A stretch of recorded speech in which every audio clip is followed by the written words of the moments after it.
पास। खुशबू match हो जाती है तो मतलब एक और ही अलग पैदा कर देती है वो। छल्ला के बारे में बताइए, पुराने छल्ला के बारे में, नए छल्ला के बारे में। हाँ छल्ला, वो छल्ला मेरा ख्याल है इतनी बार सुना होगा मैंने, जब वो हमें कैसेट होती थी, मिलती थी, तो दुबई से कोई ख़रीद के ले आया था। उनका एक मेरा दोस्त था, उनका भाई था, वो दुबई से ख़रीद के ले आया टेप रिकॉर्ड और वो चीज़, तो उसने मुझे वो सुनने के लिए दी। इनायत अली साहब की गाई हुई थी जो छल्ला, एक तरीके का उसका अपना स्टाइल था, मगर उसके अंदर मेरी जो अंदर से आत्मा जो आनी शुरू हुई, उसके गाने के बाद, सुनने के बाद, मैं जब खुद प्रैक्टिस करता तो मैं कहीं और निकल जाता था, ऊंची आवाज़ में गा के निकलना, फिर वो छोड़ के आना, तो जो उसने नहीं किया था उसमें सिर्फ सिंपल चल रहा था। तो वो मेरी ज़िंदगी का वो हिस्सा बन गए कि एक मस्जिद थी वहाँ, उनको बोलते थे शाही मस्जिद, जहाँ इनके महाराजा भूपेंद्र सिंह के जो पुरखे थे, वहाँ पे उन लोगों को समाधि दी, उनके लिए जगह बनाई हुई थी जी। तो हम वहाँ पे जाके उनके जो बरामदे थे बड़े बड़े, उनके बीच में बैठ जाते थे, और एक वो ढोलक वाला होता था, एक मैंडोलिन प्ले करने वाला होता था, बस फिर वही चीज़ चलती थी। और फिर मतलब लोग जो घरों में सोए हुए हैं वो भी निकल के आके हमारे पास आके बैठ के सुनते थे। ऐसी ये चीज़ पहले भी हुई, क्योंकि जब मैं अपने गांव में था, ये पटियाला की बात है, कि छल्ले के बारे में, कि छल्ला इतना मतलब इतना अंदर बस गया, वो एक होता ना कोई चीज़ जैसी चीज़ समाधि ले लेती है अंदर, वो चीज़ आ गई। वो गाया बहुत लोगों ने, मगर जो इज़्ज़त मान आज तक मुझे उस छल्ले की बदौलत मिला है, तो छल्ला मेरा मतलब हिस्सा गहना बन गया। सिर्फ छल्ला गहना ही है वैसे तो, मतलब वो अंगूठी बन गई जिसके बिना किसी की शादी नहीं हो सकती, क्योंकि रिंग सेरेमनी तो होती है ना, तो मेरी रिंग सेरेमनी छल्ले के साथ ही हुई है। उसे री रिकॉर्ड क्यों किया आपने? री रिकॉर्ड एक्चुअली में ये थी, हमारे दोनों से पूछा गया, दलजीत और मुझसे पूछा गया कि मतलब छल्ले के बारे में ऐसा कुछ कोलैबोरेशन किया जाए तो कोई हर्ज तो नहीं है। मैं कहा नहीं, मैं कहा मुझे उसके साथ काम करना अच्छा लगता है। दिलजीत के साथ मैंने की बनो दुनिया दा गाया हमने दोनों ने, और लोगों ने बहुत प्यार सत्कार दिया। एक नई जनरेशन का मतलब स्वरूप, और एक वो उनके साथ दोनों तरफ चलती मिलती हुई आवाज़ें। आप दोनों की आवाज़ की वजह से ना हीलिंग मिल जाती है लोगों को सर। हाँ अब लोगों के दिल मिले के हुए, घाव मिटने लगता है। मिले। अभी मानते हो? बिल्कुल। उस कोक स्टूडियो की रिकॉर्डिंग याद है आपको? बिल्कुल। वो एनर्जी बहुत अलग थी। आप दोनों के बीच की एनर्जी के बारे में पूछना चाहूँगा। आप दोनों ही ब्लेस्ड सोल्स हो जी, ऊपर वाले का आशीर्वाद है आप दोनों पर। तो जब ऐसे दो सोल्स मिलते हैं और आर्ट बनाते हैं साथ में, वो दुनिया बन जाता है, मेरा ख्याल है वो बनाते नहीं है, बन जाती है। ये चीज़ें जब हम सोचते हैं ना कि मतलब हम बना रहे हैं या कर रहे हैं, कोशिश करते हैं, हमारी कोशिश होती है कि कोशिश ही तो बड़ी बात है, कोशिश में ही कशिश पैदा होती है, और कोशिशें नहीं करने से तो फिर कुछ भी हासिल नहीं है, कोशिश तो करनी पड़ेगी। तदबीरों पे नाज करोगे किस्मत पर पछताओगे। हम तदबीर, जब हम कोई काम करते हैं उसके लिए मेहनत करते हैं, वो तदबीर होती है, और किस्मत पर सोच के छोड़ दें तो मतलब वो एक हो जाता है कि बहाना ही है, यार किस्मत में नहीं लिखा था यार। हाँ, तदबीरों पे नाज करोगे और किस्मत पर पछताओगे। दौलत से बिस्तर ले लोगे, नींद कहाँ से लाओगे? उसके लिए तो मेहनत करनी पड़ेगी ना। दौलत से बिस्तर ले लोगे, नींद कहाँ से लाओगे? झूठ सलीके से बोलोगे तो सच्चे कहलाओगे। सच को अगर तुम सच कह दोगे, सूली पर चढ़ जाओगे।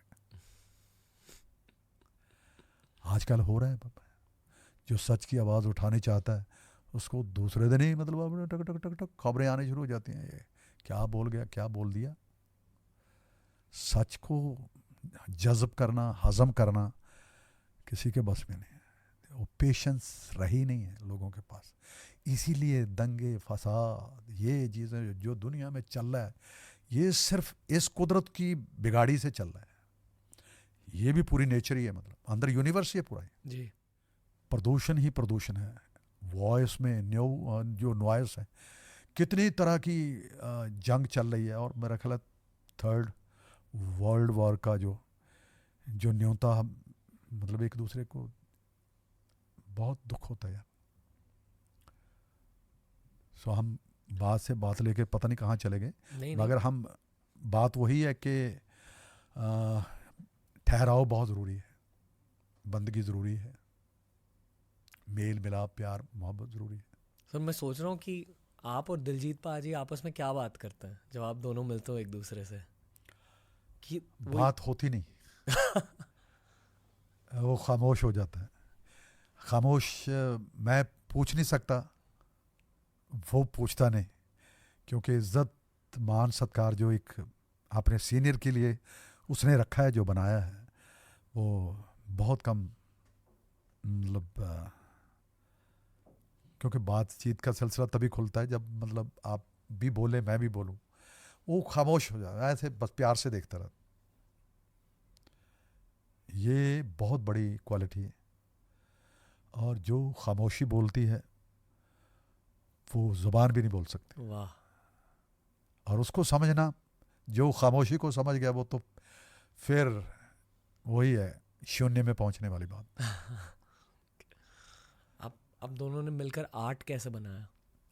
ये बन गया, बस मैं वही कहता हूँ कि जब दो अच्छे लोग मिल जाते हैं या कुदरत मिला देती है तो वो अच्छा होना ही होना है प्रभु। ये पक्की बात है। पहली बात तो मिलते नहीं, दो मिल जाए तो फिर कुछ ना कुछ तो कमाल होता है। आपने उनकी फिल्म चमकीला देखी?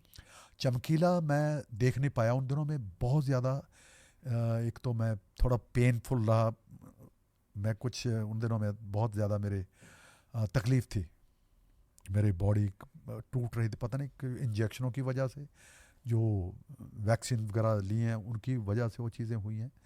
मुझे मतलब बहुत ज़्यादा रहा है। और फिर मैं प्रोग्राम्स के लिए भी थकावट मुझे बहुत हो जाती थी, जी ट्रैवल करता था, कभी इधर कभी इधर कभी, उन दिनों में बहुत ज़्यादा रहा, तो वो बॉडी को ही संभालता रहा मैं। आप कभी ओरिजिनल चमकीला से मिले थे जी पहले? हाँ जी हाँ, मिला। हम एक ही साथ, एक अपने जो हमारा म्यूज़िक डायरेक्टर एक था चरणजीत आहूजा जी, जी। और उनके घर में हम मुलाकात की थी। वो कैसे उनके था? घर में बहुत देर रात तक हम खाते पीते रहे, मतलब कैसे थे और वो? बातें करते रहे। बहुत अच्छे, बहुत बहुत प्यारे इंसान थे वो। मतलब उनको ये रहता था कि यार गुरदास भाई थोड़े गाने सारी दुनिया ਨੂੰ ਉਹ ਤੁਸੀਂ ਘਰ ਪਰਿਵਾਰ ਦੇ ਵਿੱਚ ਬੈਠ ਕੇ ਸੁਣਦੇ, ਪਰ ਮੇਰੇ गाने थोड़े जे आड़े टेढ़े। मैं कहा यार, जो मालिक ने जिस तरह दिया है किसी को, मतलब उसको तो आप झुठला नहीं सकते ना। आपकी झोली में वो चीज़ डाली है, मेरी झोली में ये चीज़ डाली है, तो हम इस चीज़ का कोई कंपैरिजन नहीं कर सकते कि आपको नहीं, आप उसको चीज़ को आप फ़ख्र महसूस करना चाहिए कि आपको कितने लोग सुनते हैं, और कितने वो लोग सुनते हैं जिनको बेचारों को कुछ एंटरटेनमेंट मिलता ही नहीं है। जैसे ट्रक ड्राइवर हैं, सारी रात गाड़ी चलानी होती है, तो उनको कोई एंटरटेनमेंट ना मिले, या जिस चीज़ के लिए वो उसके अंदर एक जोश बना रहता है कि आपकी आवाज़ सुन रहे हैं, आपके गाने सुन रहे हैं। ये चीज़ें हमारी वार्तालाप बहुत मतलब प्यार से, और प्यार से विदा हुए। उनके साथ एक और कलाकार थे आज़ाद साहब, जो उनके राइटर थे, उनके साथ भी बहुत प्यारी वार्तालाप, कि उनके बारे में बताया कि यार बहुत अच्छा, आपको बहुत प्यार करते। उस फिल्म की वजह से नई जनरेशन ने जाना है चमकीला के बारे में, उनका म्यूज़िक डिस्कवर हुआ है। हाँ हाँ, इम्तियाज़ अली ने वो बहुत पहल की। हाँ, बहुत प्यारी फिल्म है सर। वाह।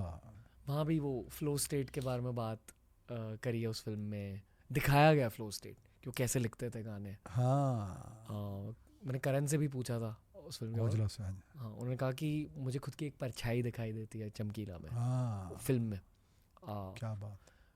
पर जिस तरह से उस फिल्म की एंडिंग, एक्चुअली बिगिनिंग दिखाई गई है, बिगिनिंग में ही चमकीला की एंड दिखाई जाती है। उस फिल्म में। ओके। तो देश जाना है कि पंजाब की म्यूज़िक इंडस्ट्री में कुछ कुछ ये डार्क एलिमेंट्स भी होते हैं अक्सर अक्सर रहा है ये समाज। पहले से। हाँ जी पहले से रहा है। अब भी मेरे ख्याल से एपी ढिल्लों के घर पर अभी कुछ हुआ था। शूट हुआ है, मतलब बाहर से कोई गोली चला के चले गए। करण औजला के घर अभी पर पहले भी ये हुआ हुआ था। है। हाँ जी हाँ। और साथ साथ पंजाबी म्यूज़िक अभी मेन स्ट्रीम हो रहा है, पूरा देश अब पंजाबी गाने सुन रहा है। बिल्कुल, ये देखो कमाल है। तो पंजाबी म्यूज़िक इंडस्ट्री को ग्रोथ भी मिल रही है, देश नहीं दुनिया सुन रही है। फॉरेन क्लब्स में भी पंजाबी गाने बज रहे हैं। हाँ जी, पहले चार्ट में मतलब जो 10 का चार्ट जो है उसमें पंजाबी के नंबर होते हैं। शायद मेरे देखने का नज़रिया गलत हो सकता, पर मैं मानता हूँ कि जब पंजाबी आर्टिस्ट को मुश्किलों का सामना करना पड़ता है, स्पेशली ये जो क्राइम रिलेटेड मुश्किलें होती हैं, इसका रूट कॉज शायद जलन है। लोग जल रहे हैं कि इनको इतनी ज़्यादा ग्रोथ मिल रही है। ये जो पंजाबी सॉन्ग नहीं रहे, इवेंट बन गए। या एक कोई गाना डालो यार, कोई मतलब ऐसा कुछ, मतलब मज़ा आ जाए। आइटम बन गए। गीत नहीं रहा पंजाबी, मतलब आइटम बन गए। एक आइटम डालो यार, पंजाबी आइटम डालो। तो ये होना ही था एक्चुअली में कि एक हमारे शायर थे, उसने जिक्र किया था, धनीराम चात्रिक जी। पंजाब करा की सिफत तेरी, शाना दे सब समान तेरे, जल पाउन तेरा हरियाउल तेरे, दरिया पर्वत मैदान तेरे।